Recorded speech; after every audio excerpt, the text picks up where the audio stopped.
नमः संस्कृताय प्रिय विद्यार्थियों, आज हम अकर्मक धातु के सूत्र के बारे में पढ़ेंगे। पहले हमने द्विकर्मक धातु के बारे में पढ़ा था कि द्विकर्मक धातुएं कौन कौन सी होती हैं और उनके उदाहरण पढ़े थे। अब हम अकर्मक धातु के विषय में पढ़ेंगे। तो अकर्मक धातुर्वियोगे देश कालो भावो गंतव्यो अध्वा च कर्म संज्ञक हित वाच्यम। तो इसका अर्थ है अकर्मक धातुओं के योग में योग यानी देश, काल, भाव तथा गंतव्य मार्ग की कर्म संज्ञा होती है। इति वाच्यम। अब ये कुरुन स्वपित इनका उदाहरण है। तो कुर देश में सोता है। मास मासते ये भी उदाहरण है। गोदो मासते क्रोश मासते, तो इनके उदाहरण हैं। देखो अकर्मक धातु, तो ये तो अर्थ है उसी सूत्र का। और ये देखो पहला उदाहरण है कुरुन स्वपित, तो कुरु देश में सोता है। यहाँ कुरु देशवाची है। यहाँ देश का अर्थ है ग्रामों का समूह। तो जहाँ ग्रामों का समूह होता है उसको देश कहते हैं। तो ग्रामों का समूह कुरु यानी देश। पांचाल आदि जनपद, तो पांचाल आदि जनपद है। कुरु आदि जनपदवाचक शब्दों का बहुवचन में ही प्रयोग होता है। स्वप धातु अकर्मक है। स्वप सोना, तो ये अकर्मक धातु है क्योंकि वो सो रहा है। तो वो कर्म क्या करेगा? यहाँ कुर की इस वार्तिक से कर्म संज्ञा होकर कर्मण द्वितीया से द्वितीया होती है। तो अब दूसरा उदाहरण है मास मासते यानी मास भर रहता है। मास कालवाची है। यहाँ काल शब्द से दिन रात के समूहवाचक मास आदि का ग्रहण होता है। आस धातु अकर्मक है। तो यहाँ आस जो धातु है वह अकर्मक है। अब है गोदोह मासते, गोदोहन वेला में है। तो यहाँ गोदोह शब्द का अर्थ है गोदोहन, अर्थात गोदोहन का समय। यानी गोदोहन यानी गाय दोहने यानी दूध निकालने का समय। गोदोह शब्द भाववाची है। भाव का अभिप्राय है धातु का अर्थ।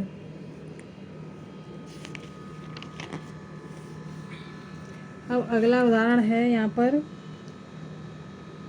क्रोश मासते, कोस भर में है। यहाँ क्रोश गंतव्य मार्गवाची है। जिस मार्ग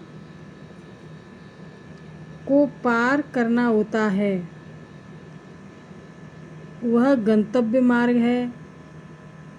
इसके द्वारा यहाँ मार्ग के परिमाण के वाचक क्रोश आदि का ग्रहण होता है।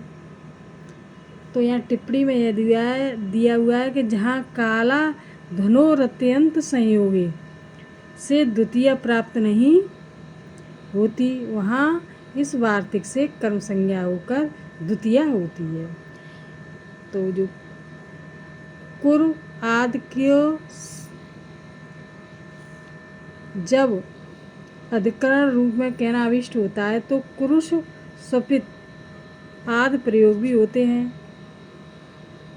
अब तीसरा है टिप्पणी में पहला और दूसरा ये है कुरु आदि को जब अधिकरण रूप में कहना अभिष्ट होता है तो कुरुष स्वपित आदि प्रयोग भी होते हैं। अब तीसरा है अकर्मक धातुओं का संग्रह इस प्रकार किया गया है। देखो लज्जा, सत्ता, स्थिति, जागरण। सत्ता यानी एक तरह की हस्ती। वृद्धि, क्षय यानी नष्ट होना। भय, डर, जीवित और मरणम जीना और मरना। शयन क्रीड़ा रुचि दीप्यर्थम धातु गणांत मकर्मक माहो, यानी यह अकर्मक धातुओं का गण है, इस प्रकार है। तो गत, अब आगे है गत बुद्धि प्रत्यवसानार्थ शब्द कर्मा कर्म काणामण कृत्या कर्ता से ड़ौ।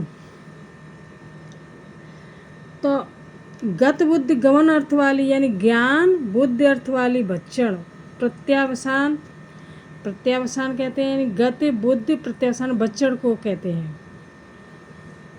भक्षण प्रत्यावसान अर्थ वाली शब्द कर्मक तथा अकर्मक धातुओं का अणंत अथवा साधारण अवस्था में जो कर्ता होता है वह अड़यंत अथवा प्रेरणार्थक दिशा में कर्म हो जाता है।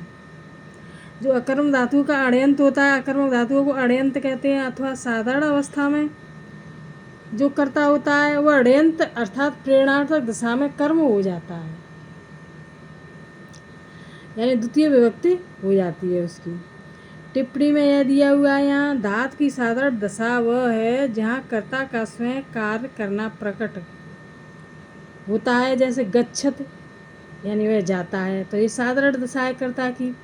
जब कर्ता से कोई अन्य व्यक्ति कार्य कराता है अर्थात उसे कार्य करने की प्रेरणा देता है तो उसे प्रेरणार्थक द्वारा क्रिया द्वारा प्रकट किया जाता है। वहाँ धातु से णिच ऋणे प्रत्यय होकर उसका अड़यंत या ऋजंत रूप बनता है। जैसे देखो गम जमा णिच जमा अ जमा ते, तो इसका परिवर्तन हुआ है गम, और यहाँ ई का ई हो गया है और ऋच का यहाँ लोप हो गया है, फिर अ का ज्यों का त्यों फिर ते आ गया है, ये परिवर्तन हुआ है इसमें। फिर उसके बाद ये परिवर्तन हुआ है कि गम ई की जगह ए हो गया है, फिर अ और ते ज्यों की त्यों है, तो बराबर बना गमयत, तो जाने की प्रेरणा देता है गमयत। प्रेरक को प्रयोजक कर्ता कहते हैं और जिसको प्रेरित किया जाता है उसे प्रयोजक कर्ता कहते हैं। गत इत्यादि सूत्र से, यानी गत ये वाला सूत्र है, गत बुद्धि प्रत्यवसानार्थ शब्द कर्मा कर्म काणा मण कर्ता सड़ौ, इस वाले सूत्र से प्रयोज्य कर्ता की ऋयंत दशा में कर्म संज्ञा होती है। जैसे अब इनके सूत्र आ गए हैं, तो दे शत्रुन अगमयत स्वर्गम, तो यहाँ गत अर्थ वाली धातु गम है, शत्रवः स्वर्गम अगच्छन यह साधारण दशा का रूप है। इन्हें हर ने स्वर्ग जाने के लिए प्रेरित किया, अतः हर प्रयोजक करता है, अगमयत यह अड़िजंत दशा का प्रयोग है, इसलिए अड़िजंत अवस्था का कर्ता शत्रव अगमयत अड़िजंत दशा का कर्म हो जाता है, कर्म में द्वितीया होती है शत्रु। इस तरह से यह शत्रुन अगमयत स्वर्ग ये दिया हुआ है यहाँ पर। ये वाला रूप तो जो ऊपर के अर्थ का ही है, जो कि गत्य अर्थानाम शब्द कर्माणाम चाणु यह कर्ता सड़ऊ कर्म से आता, क्योंकि गमन अर्थ वाली ज्ञान, बुद्धि अर्थ वाली भक्षण, प्रत्यवसाना अर्थ वाली शब्द कर्मक तथा अकर्मक धातुओं का अड़यंत अथवा साधारण अवस्था में जो कर्ता होता है वो अड़यंत अर्थात प्रेरणार्थक दशा में कर्म हो जाता है। अब ये वाले जो हैं शत्रुन गमयत स्वर्ग वेदाथम स्वान वेदयत आशयच्चामृतम देवा न्वे मध्यापय द्विधम आशयत सलिले पृथ्वी स में श्री हरे। तो यहाँ पर इसका इस श्लोक का दिया हुआ है कि इस श्लोक का अर्थ जिस श्री हरि ने शत्रुओं को स्वर्ग भेजा, स्वजनों को वेद का अर्थ समझाया, देवों को अमृत खिलाया, ब्रह्मा को वेद पढ़ाया और पृथ्वी को जल पर स्थापित किया, वह हर मेरी गति है। तो ये यहाँ तक अर्थ है इसका, ये वाला कि देखो शत्रु जिस हर ने शत्रुओं को स्वर्ग भेजा और वेदार्थ स्वान वेदित और स्वजनों को वेद का अर्थ समझाया। आसेचामृतम वेद का अर्थ देवों को अमृत खिलाया। देवान वेद मध्यापय द्विधम ब्रह्मा को वेद पढ़ाया और पृथ्वी को जल के ऊपर स्थापित किया। तो वह हर मेरी गति है, वह हर मेरी गति है। तो इस प्रकार इस श्लोक का अर्थ है ये, और ये इसके उदाहरण है, उन उदाहरणों के बारे में दिया हुआ है। तो पहला उदाहरण ये था। दूसरा उदाहरण है वेदार्थ स्वान अवेदित, स्वजनों को वेद का अर्थ समझाया। यहाँ बुद्धि ज्ञान अर्थ वाली धातु विद है। विद मीन्स जानना। स्वे वेदार्थम वेदो, यह असाधारण दशा का रूप है। अवेदियत ऋयंत का प्रयोग है। उपर्युक्त नियम से अड़यंत दशा का कर्ता ऋयंत की अवस्था में कर्म हो जाता है तथा कर्म में द्वितीय विभक्ति होती है स्वान। तो इस प्रकार ये दूसरा उदाहरण हुआ। तीसरा उदाहरण है आशयत च अमृतम देवान, देवताओं को अमृत खिलाया। यहाँ अश खाना अर्थ वाली धातु है। देवा अमृत, आशनन देवों ने अमृत खाया। यहाँ साधारण दशा का रूप है। आशयत ऋयंत का प्रयोग है। उपर्युक्त नियम से अड़यंत अवस्था का कर्ता देवा ऋयंत दशा में कर्म हो जाता है तथा कर्म में द्वितीय विभक्ति होती है देवान। वही जैसा इसका पहले वाले का नियम है उसी तरह इसका नियम है। अब तीसरा है वेद मध्यापयद विधिम, ब्रह्मा को वेद पढ़ाया। यहाँ इंग पढ़ना अर्थ वाली धातु है। यह ऐसी धातु है जिसका कर्म शब्द है। शब्द कर्मक विद वेदम। अध्ययत ब्रह्मा ने वेद पढ़ा, ब्रह्मा को हर ने वेद पढ़ाया। हरे विद वेद मध्यापयत,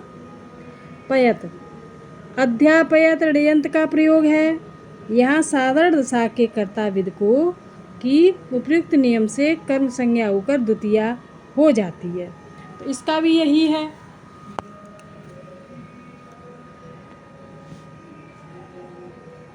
अब आगे है आस्यत सलिले, सलिल कहते हैं जल को। पृथ्वी को जल पर स्थित किया। यह अकर्मक का उदाहरण है। तो आस बैठना होता है। आ धातु अकर्मक है, जो बैठने की धातु है तो वो अकर्मक कही जाती है। आस्त सलिले पृथ्वी, पृथ्वी सलिल पर स्थित हुई। ताम हर आस्यत, उसे हर ने स्थित किया। तो इस प्रकार साधारण दशा का कर्ता पृथ्वी है। आस्यत यह ऋजंत का प्रयोग है। उपर्युक्त नियम से साधारण दशा के कर्ता पृथ्वी को कर्म संज्ञा होकर द्वितीया हो जाती है। तो इस तरह से ये उदाहरण दिए हुए हैं। अब देखो यहाँ पर यहाँ तक जो उदाहरण का जो अर्थ हो गया। अब यहाँ पर जे संस्कृत कहती है गति आदि किम, यानी गति त्याद कमित, गति आदि यानी जाने वाली धातु, अर्थ वाली धातुओं के अड़यंत अवस्था के कर्ता को अड़यंत अवस्था में कर्म संज्ञा होती है। यह क्यों कहा गया है? मतलब यहाँ प्रश्न किया गया है इसलिए कि इनसे भिन्न धातुओं में यह नियम नहीं लगता। अतएव पाचयत ओदनम देवदत्तेन, यहाँ अब ये उदाहरण आ गया है इसका। यहाँ देवदत्त की कर्म संज्ञा नहीं होती, अपितु धातु की साधारण दशा का कर्ता देवदत्त। देवदत्त ओदन पचत, प्रेरणार्थक दशा में कर्ता ही प्रयोज्य करता रहता है। और उसमें कर्त करणयोः तृतीया से तृतीया विभक्त होती है। तो इस प्रकार इन नियमों का यहाँ पर प्रयोग किया गया है। तो ये का वो है उदाहरण। अब यहाँ पर अण्यन्तानां किम इति सूत्र में यहाँ पर बताया गया है, संस्कृत है, ये इसका उदाहरण था। पाचयन्त्यो धनम देवदत्तेन। अब यहाँ पर ये संस्कृत बता रही है कि अण्यन्तानां किम। तो अण्यन्तानां किम सूत्र में अण्य अर्थात अण्यजंत अवस्था के कर्ता को कर्म हो, ये क्यों कहा है? यहाँ पर भी ये प्रश्न किया है, इसलिए कि यदि अण्यजंत अवस्था के कर्ता को कोई अन्य प्रेरित करे तो उसकी कर्म संज्ञा नहीं होगी। जैसे यज्ञदत्त गच्छति, तो ये इसका उदाहरण है। यहाँ साधारण दशा में यज्ञदत्त करता है।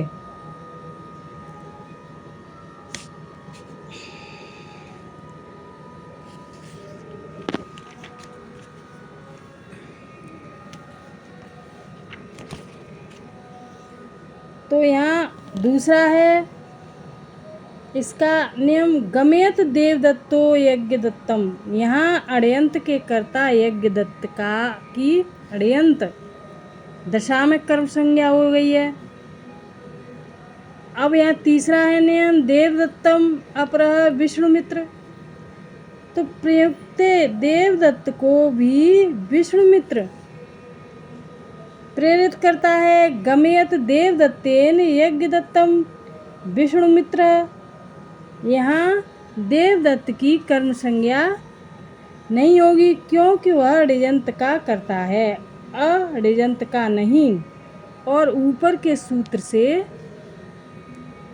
अण्यजंत यानी के कर्ता की ही कर्म संज्ञा होती है। तो ये इसके संस्कृत का जो उदाहरण है, यहाँ पे जो क्वेश्चन किया गया है, ये देवदत्तो यज्ञदत्त तम पर प्रयुक्ते गमयत देवदत्तेन यज्ञदत्तम विष्णुमित्र। तो इनके जो नियम है, जो उदाहरण है, इसलिए तो ये वीडियो यहीं समाप्त है। अब अगला वीडियो लेकर आएंगे, तब तक के लिए नमः संस्कृताय।